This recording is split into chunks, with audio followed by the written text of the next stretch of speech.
Oksana lived in a small house on the edge of town with her father, her stepmother, and her stepsister.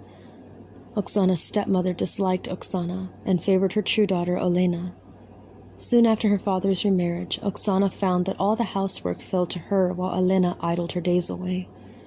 Oksana's father was a timid man and could not bring himself to defy his wife. So Oksana wore Olena's cast-off clothes, and her hands grew red and chapped from scrubbing in the cold, while Olena attended parties, growing lazy and spoiled. One year, when the winter snows were particularly fierce, Oksana's family ran out of money. Oksana's stepmother began nagging her father to send Oksana away because they could not afford to keep two girls. Reluctantly, Oksana's father agreed. He took Oksana to a cottage deep in the woods and left her there. Oksana was very frightened. The woods were said to be filled with demons and monsters, but Oksana was also practical. She entered the cottage with her small bundle and found a fireplace, a lopsided table, and a rusty old pot. Oksana put away the loaf of bread, the knife, and the slab of cheese her father had given her. She folded the blanket and laid it near the fireplace. Then she collected wood and built a fire. Oksana knew that the bread and cheese would not last her at all during the winter. So she made a snare using a thin, flexible branches of the trees and caught a snow rabbit to eat. She also dug under the deep snow and found some roots and berries for food. By dark, Oksana had melted water for drinking and used the rest to make stew. So Oksana ate well. Then she lay down near the fire for the night, listening to the wind howl and pretending to herself that she was not frightened of the woods. It was midnight when the knock came. Knock, knock, knock. It echoed howlily through the dark cottage. Oksana woke up with a start, her heart pounding in fear, and it came again. Knock, knock, knock. Oksana thought of the monsters. She hid under her blanket, praying that the thing would go away. Knock, knock, knock. Oksana rose, grabbing a branch. She crept towards the door. The wind howled eerily down the chimney. Oksana swallowed and swung the door open.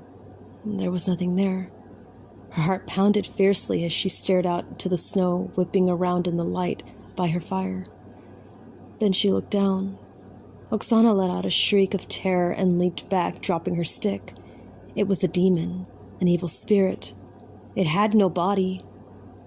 "Who are you?" Oksana stuttered, clutching the door with shaky hands. "I am Cow's Head," it replied. Indeed, Oksana saw at once that's what it was.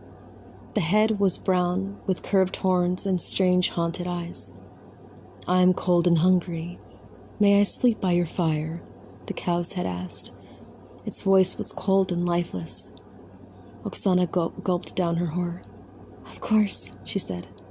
"Lift me over the threshold," demanded the Cow's Head hollowly. Oksana did as she was told. "Place me near the fire." Anger warred with compassion inside her, but compassion won. Oksana put it near the fire. "I'm hungry," said the Cow's Head. "Feed me." Oksana thought of her meager food supplies. The stew left in the pot was for her breakfast. She fed it to the Cow's Head. "I will sleep now," it said. There was no softening in its attitude towards her. Nonetheless, Oksana made it comfortable for the night, giving it her blanket and sleeping on the cold corner with only her cloak to keep her warm.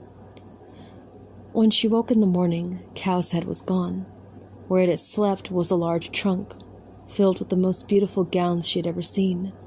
Under the gowns lay a heap of gold and jewels. She stared blankly at the riches in front of her. Her father's voice roused her. "Daughter, I have come." Oksana forgot the trunk in her joy. She ran into his arms. He had defied her stepmother to come and bring her back to their home. "Papa, come see!"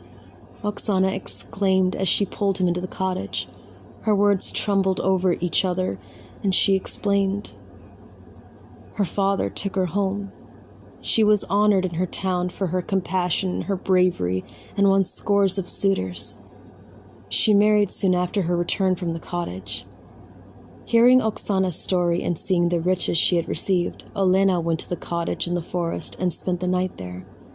But when Cow's Head appeared, she was too lazy to serve it. In the morning, all her gowns had turned to rags and her passions to dust. But Oksana lived to a ripe old age of happiness and prosperity.